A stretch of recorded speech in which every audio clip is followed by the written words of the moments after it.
everyone, and this is my review for WWE Smackdown on September 27th, 2016. And well, I felt like this episode of Smackdown was actually, it came off rather well. There was only 3 matches in the end on the show, but promo-wise, they did a very good job of setting up the pay-per-view and setting up for that night's main event to go along with it.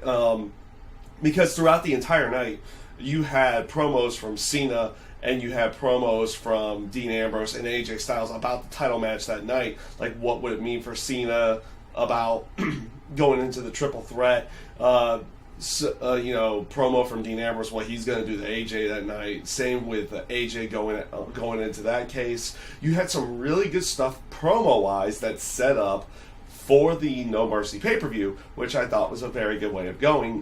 This week was more promo. I expect more action for next week to go along with everything out of that, but that would be what I would expect for next week.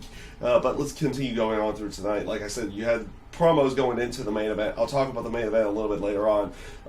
Throughout the entire night, they started off the show, first of all, with Randy Orton coming out, basically wanting to get Bray Wyatt out there to try to get him face to face. Bray Wyatt cuts a promo backstage, and it leads into this eerie aura hunt for Bray Wyatt, because Bray tells him to come find him, and Bray's doing these things here and there, leaving breadcrumbs and things like that, because he tells the story of Hansel and Gretel and everything in that sense. So you had little spots where Orton's being directed to go one way, which would have led him into Eric Rowan, and then he goes the other way. And there's like these little spots where he's trying to fully find Bray, and towards the and at the end,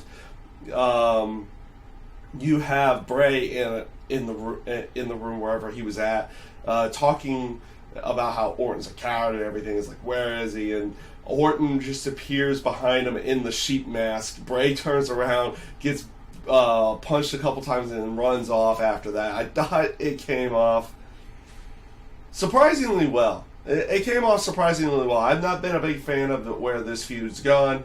This promo and sequence of everything actually came off rather well to me. It actually ended up working out in the end. At least to me it did. But let's get into match-wise before I get into the other 2 matches, before I get into the rest of the stuff for the night. Because they had an 8-man tag with American Alpha and Heath, Slater, and Rhino going up against the Usos and the Ascension. Not a bad match. This basically continues this whole aspect of the Usos and their heel turn and what they're trying to do. They end the match with them injuring Heath Slater's leg and having him tap out to that half boss, the Tequila Sunrise. The Tequila Sunrise, if you remember, with Conan and everything back in the day with WCW. I know he was not the one who invented the move, but he was the one that kind of made it synonymous with my time and everything in that sense. Not a bad way of going. I think it was a good way of going. It ends out making the Usos look a little bit stronger in the end, and it works for what they needed to go for. And also, the Usos ended up getting as a sub thing. Usos have a new music now. They're not coming out to their old one anymore. They're coming out to some new stuff that kind of matches their heel character a little bit more to go along with it.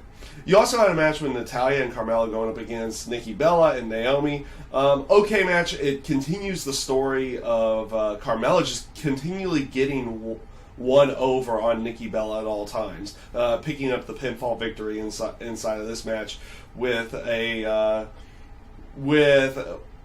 it's hard to say a roll up, but basically she tackles her and rolls her up into a very an almost unescapable pin or something in that sense. It was a very weird way of going. Match came off very well. Came off decent enough as it was, and it does what it needed to do in the terms of continually building Carmella as a threat to Nikki in some way, shape, or form. Building her and keeping her strong. So it did what it needed to do there.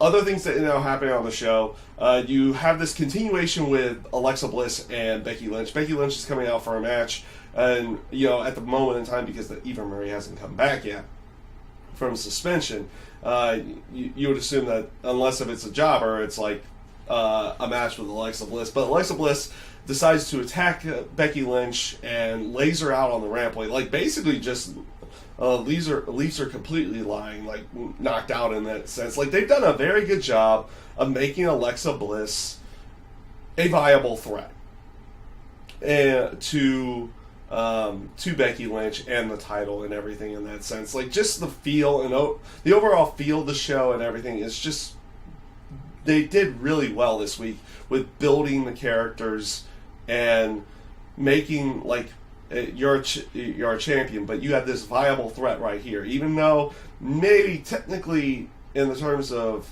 everything else, if they were booked or like normal booking and everything, they would be maybe not considered the viable threat. But they make Alexa Bliss look like a viable threat to Becky Lynch in this case, even though you technically would not expect that or anything. They do a good job of doing it here to go along with it again.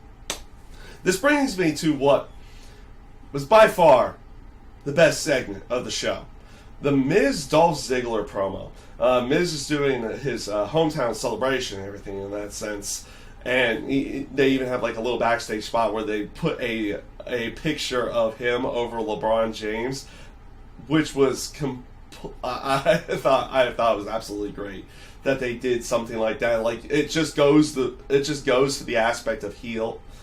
Miz being this ultimate heel and everything in that sense, and he goes out there and like he runs down Dolph Ziggler's parents and everything, and in that sense, like this Miz, who the revival down in NXT, just pure heel.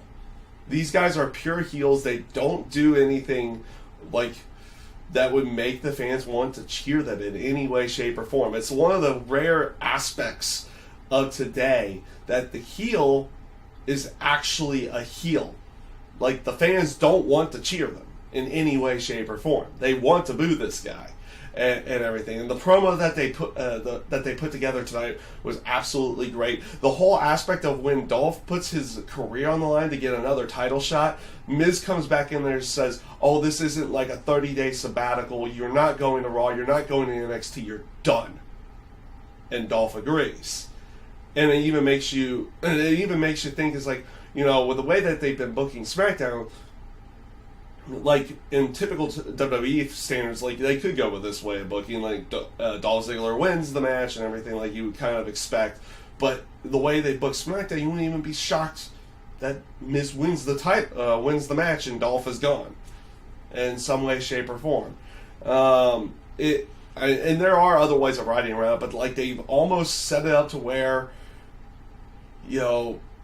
he doesn't have to, like, he doesn't have a way out of it if he loses the match in any way, shape, or form. So, again, really good segment from these guys. This brings me to the main event, which is AJ Styles and Dean Ambrose for the WWE World Title. And they put on what was a really good, really good match. And, great match even if you want to throw it out there that way. It just came off really good, very enjoyable. Cena on commentary. I liked what Cena was doing on commentary too. It wasn't an aspect of just trying to put himself over the entire time. He was putting over both those guys as like being great and how everything they are in the ring. Cena even saying he's like, AJ Styles is clicking on all cylinders, everything in that sense, and even putting himself over on the sense of wanting that 16th world title, and he would want to do it against one of these two guys because they're that good at what they do. And just like everything that they put into the not the promo, but onto him on commentary came off really well, because he was not only putting himself over, but he was putting over both guys really well throughout the entire match. And these two went out there and just had a great match to go along with it. AJ Styles ends out winning in the end with a little bit of distraction from Cena, because he goes out there and punches him in the face, forces Cena to come up there, causes the roll up. After the match, of course, Cena gets gets in everyone's face to go along with it.